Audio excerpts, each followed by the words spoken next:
Hi friends, welcome back to my YouTube channel. ತುಂಬ ದಿನಗಳಿಂದ ನಾನು ವೀಡಿಯೋ ಮಾಡೋಕ್ಕಾಗಿರಲಿಲ್ಲ. ಇವತ್ತು ಡ್ರೈ ಫ್ರೂಟ್ಸ್ ಲಡ್ಡು ಟ್ರೈ ಮಾಡೋಣ ಅಂತ ಮಾಡ್ತಾಯಿದ್ದೀನಿ. ಅದಕ್ಕೆ ನಾನು ಇಲ್ಲಿ ಒಂದು ಪ್ಯಾನನ್ನು ಬಿಸಿ ಮಾಡಿಕೊಂಡು ಸ್ವಲ್ಪ ತುಪ್ಪ ಹಾಕೋತಾ ಇದ್ದೀನಿ. ನಾನು ಇದಕ್ಕೆ 1 ಕಪ್ಪಷ್ಟು ಬಾದಾಮಿ ಹಾಕೋತಾ ಇದ್ದೀನಿ. ಇದನ್ನು ನಾನು ಸಣ್ಣದಾಗಿ ಕಟ್ ಮಾಡ್ಕೊಂಡಿದ್ದೀನಿ ಬಾದಾಮಿನ. ಇದನ್ನು ನಾವು ಸ್ವಲ್ಪ ಮಾತ್ರ ಹುರ್ಕೋಬೇಕು, ಜಾಸ್ತಿ ಹುರಿಯೋಕ್ಕೆ ಹೋಗಬಾರ್ದು. ಸ್ವಲ್ಪ ಅದು ಕೆಂಪಗಾಗೋ ಥರ ಹುರ್ಕೋಬೇಕು. ನೀವು ಬಾದಾಮಿನ ಯಾವ ಶೇಪಲ್ಲಿ ಬೇಕಾದರೂ ಕಟ್ ಮಾಡ್ಕೋಬೋದು. ನಾನಿಲ್ಲಿ ಉದ್ದುದ್ದ ಶೇಪಲ್ಲಿ ಕಟ್ ಮಾಡ್ಕೊಂಡಿದ್ದೀನಿ. ಇದು ಹುರ್ಕೊಂಡು ಪಕ್ಕಕ್ಕೆ ಎತ್ತಿಟ್ಕೊಬೇಕು. ಮತ್ತು ಬಾಣಲಿಗೆ 1 ಸ್ಪೂನಷ್ಟು ತುಪ್ಪ ಹಾಕ್ಕೊಂಡು ಅದಕ್ಕೆ ಅರ್ಧ ಕಪ್ಪಷ್ಟು ಪಿಸ್ತಾ ಹಾಕೋತಾ ಇದ್ದೀನಿ. ಮತ್ತು ಅರ್ಧ ಕಪ್ಪಷ್ಟು ಗೋಡಂಬಿ ಹಾಕೋತಾ ಇದ್ದೀನಿ.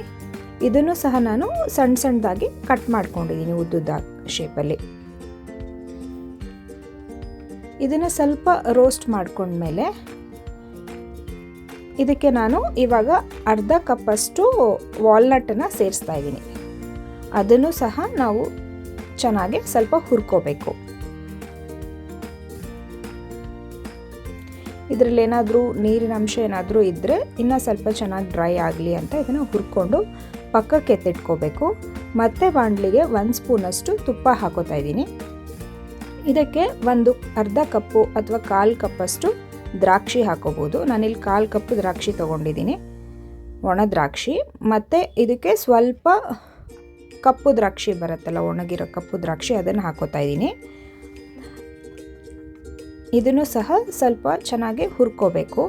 ಇದಕ್ಕೆ ನಾನು ಸ್ವಲ್ಪ ಅಂಜೂರ, 1/4 ಕಪ್ಪಷ್ಟು ಅಂಜೂರ ತೊಗೊಂಡು ಅದನ್ನು ಕಟ್ ಮಾಡ್ಕೊಂಡಿದ್ದೀನಿ. ಕಟ್ ಮಾಡಿಕೊಂಡು ಇದ್ರ ಜೊತೆ ಸೇರಿಸ್ಕೊಂಡು ಹುರ್ಕೋಬೇಕು. ಈ ಅಂಜೂರನೂ ಸ್ವಲ್ಪ ಅಂಟು ಥರ ವರ್ಕ್ ಆಗುತ್ತೆ. ಅದು ನಾವು ಬಿಸಿ ಮಾಡಿದಾಗ ಅಂಜೂರನ ಸ್ವಲ್ಪ ಅಂಟು ಥರ ಆಗುತ್ತೆ. ಸೊ ಅದು ಉಂಡೆ ಕಟ್ಟೋಕ್ಕೆ ಈಸಿ ಆಗುತ್ತೆ. ಮತ್ತು ಅದನ್ನು ಸೈಡ್ಗೆ ಎತ್ತಿಟ್ಕೊಂಡು ಮತ್ತೆ 1 ಸ್ಪೂನ್ ತುಪ್ಪ ಹಾಕಿ ಇದಕ್ಕೆ ಸ್ವಲ್ಪ ಸನ್ಫ್ಲವರ್ ಸೀಡ್ಸ್ನ ಹಾಕೋತಾ ಇದ್ದೀನಿ. ಇದಕ್ಕೆ ಇನ್ನೊಂದು ಸ್ವಲ್ಪ ವಾಟರ್ ಮೆಲನ್ ಸೀಡ್ಸ್ನ ಸೇರಿಸ್ಕೊತಾ ಇದ್ದೀನಿ. ಇದನ್ನು ಸ್ವಲ್ಪ ರೋಸ್ಟ್ ಮಾಡ್ಕೋಬೇಕು. ಸ್ವಲ್ಪ ಹುರ್ಕೊಂಡು ಇದನ್ನು ಸಹ ತೆಗೆದಿಟ್ಕೊಬೇಕು. ಇದನ್ನು ಹುರ್ಕೊಂಡು ಇವಾಗ ಸೈಡ್ಗೆ ತೆಗೆದಿಟ್ಕೊಳ್ಳೋಣ. ಇವಾಗ ನಾನು ಬಾಣಲಿಗೆ 1 ಸಣ್ಣ ಕಪ್ಪಷ್ಟು ತುರಿದಿರೋ ಅಂತಹ ಕೊಬ್ಬರಿ ತೊಗೋತಾ ಇದ್ದೀನಿ. ಕೊಬ್ಬರಿನೂ ಸಹ ನಾವು ಸ್ವಲ್ಪ ಹುರ್ಕೋಬೇಕು, ಸ್ವಲ್ಪ ಕೆಂಪಗಾಗೋ ಥರ ಹುರ್ಕೋಬೇಕು. ಈ ಕೊಬ್ಬರಿ ತುಂಬ ಒಳ್ಳೆಯದು, ಇದು ತಿನ್ನೋದ್ರಿಂದ ನಮಗೆ ತುಂಬ ಸ್ಟ್ರೆಂತ್ ಸಿಗುತ್ತೆ. ಸೊ ಇದನ್ನು ಡ್ರೈ ಫ್ರೂಟ್ಸ್ ಲಡ್ಡುನಲ್ಲಿ ಆ್ಯಡ್ ಮಾಡೋದ್ರಿಂದ ತುಂಬ ಒಳ್ಳೆಯದು ಆರೋಗ್ಯಕ್ಕೆ. ಮತ್ತು ಇಲ್ಲಿ ನಾನು ಸ್ವಲ್ಪ ಗಸಗಸೆ ತೊಗೋತಾ ಇದ್ದೀನಿ. ಇದನ್ನು ಸಹ ಹುರ್ಕೋಬೇಕು. ನಾನಿಲ್ಲಿ ಮತ್ತೆ 1 ಸ್ಪೂನ್ ತುಪ್ಪ ಹಾಕ್ಕೊಂಡು ಕಟ್ ಮಾಡಿರೋಂತಹ ಖರ್ಜೂರ ತೊಗೋತಾ ಇದ್ದೀನಿ. ಇಲ್ಲಿ ನಾನು ಖರ್ಜೂರನ ಕಟ್ ಮಾಡ್ಕೊಂಡು ತೊಗೊಂಡಿದ್ದೀನಿ. ನೀವು ರುಬ್ಕೊಂಡು ಕೂಡ ಖರ್ಜೂರನ ಹುರ್ಕೋಬೋದು. ಮತ್ತು ಖರ್ಜೂರನ ನಾನಿಲ್ಲಿ ಸ್ವಲ್ಪ ಕ್ವಾಂಟಿಟಿ ತೊಗೋತಾ ಇದ್ದೀನಿ, ಯಾಕಂದರೆ ನನಗೆ ಸ್ವೀಟ್ ಕಡಿಮೆ ಬೇಕು ಅಂತ. ನೀವು ಜಾಸ್ತಿ ಸ್ವೀಟ್ ತಿಂತೀರಾ ಅನ್ನೋದಾದರೆ 1 ಕಪ್ ಬಾದಾಮಿಗೆ ನೀವು 2ರಿಂದ 2.5 ಕಪ್ಪಷ್ಟು ಖರ್ಜೂರನ ತೊಗೋಬೋದು. ಅದನ್ನು ರುಬ್ಕೊಂಡು ಈ ಥರ ಹುರ್ಕೊಳ್ಳೋದ್ರಿಂದ ಉಂಡೆ ಕಟ್ಟೋಕ್ಕೆ ನಿಮಗೆ ತುಂಬ ಈಸಿ ಆಗುತ್ತೆ. ಇಲ್ಲಿ ಇದನ್ನು ನಾನು ಚೆನ್ನಾಗಿ ಮೆಲ್ಟ್ ಆಗೋ ಥರ ಹುರ್ಕೋತಾ ಇದ್ದೀನಿ.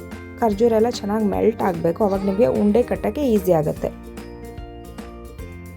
ನಾನಿಲ್ಲಿ ಯಾವುದೇ ರೀತಿಯಾದಂತಹ ಸಕ್ಕರೆ ಆಗಲಿ, ಬೆಲ್ಲ ಆಗಲಿ, ಜೇನುತುಪ್ಪ ಆಗಲಿ ಬಳಸ್ತಾ ಇಲ್ಲ. ಈ ಖರ್ಜೂರನೇ ಸ್ವೀಟ್ನೆಸ್ ಕೊಡುತ್ತೆ ನಮ್ಮ ಡ್ರೈ ಫ್ರೂಟ್ಸ್ ಲಡ್ಡುಗೆ.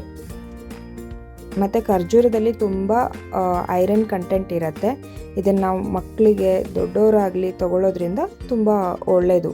ಡ್ರೈ ಫ್ರೂಟ್ಸ್ ಲಡ್ಡುನಲ್ಲಿ ನಾವು ಇವಾಗ ಎಲ್ಲ ಥರ ಡ್ರೈ ಫ್ರೂಟ್ಸನ್ನು ಸೇರಿಸಿ ಇವಾಗ ಈ ಲಡ್ಡು ಮಾಡ್ತಾ ಇರೋದ್ರಿಂದ ಇದನ್ನು ಡೈಲಿ ಒಂದೊಂದು ಮಕ್ಕಳು ತಿನ್ನೋದ್ರಿಂದ ಮತ್ತು ದೊಡ್ಡವರು ಕೂಡ ಡೈಲಿ ಒಂದೊಂದು ತಿನ್ನೋದ್ರಿಂದ ತುಂಬಾ ಬೆನಿಫಿಟ್ಸ್ ಇದೆ. ಇವಾಗ ಇದನ್ನೆಲ್ಲ ಮಿಕ್ಸ್ ಮಾಡ್ಕೋಬೇಕು ನಾವು ಚೆನ್ನಾಗಿ, ಎಲ್ಲ ಈಕ್ವಲ್ ಆಗಿ ಇದಾಗೋ ಥರ ಮಿಕ್ಸ್ ಮಾಡಿಕೊಂಡು 2 ಟೇಬಲ್ ಸ್ಪೂನಷ್ಟು ಏಲಕ್ಕಿ ಪುಡಿನ ನಾನಿಲ್ಲಿ ಆ್ಯಡ್ ಮಾಡ್ತಾಯಿದ್ದೀನಿ. ಇದಕ್ಕೆ ಆ ಖರ್ಜೂರ ಎಲ್ಲ ಚೆನ್ನಾಗಿ ಎಲ್ಲ ಡ್ರೈ ಫ್ರೂಟ್ಸ್ ಜೊತೆಗೆ ಮಿಕ್ಸ್ ಆಗೋ ಥರ ನಾವು ಚೆನ್ನಾಗಿ ಮಿಕ್ಸ್ ಮಾಡ್ಕೋಬೇಕು. ಈ ಥರ ಇದನ್ನು ಚೆನ್ನಾಗಿ ಮಿಕ್ಸ್ ಮಾಡ್ಕೊಂಡಾದಮೇಲೆ ಇದು ಸ್ವಲ್ಪ ಬಿಸಿ ಇದ್ದಾಗಲೇ ನಾವು ಉಂಡೆಗಳನ್ನ ಕಟ್ಟಿ ಇಟ್ಕೋಬೇಕು. ಇದನ್ನು ನಾವು ಎಷ್ಟು ದಿನ ಬೇಕಾದರೂ ಸ್ಟೋರ್ ಮಾಡ್ಕೋಬೋದು.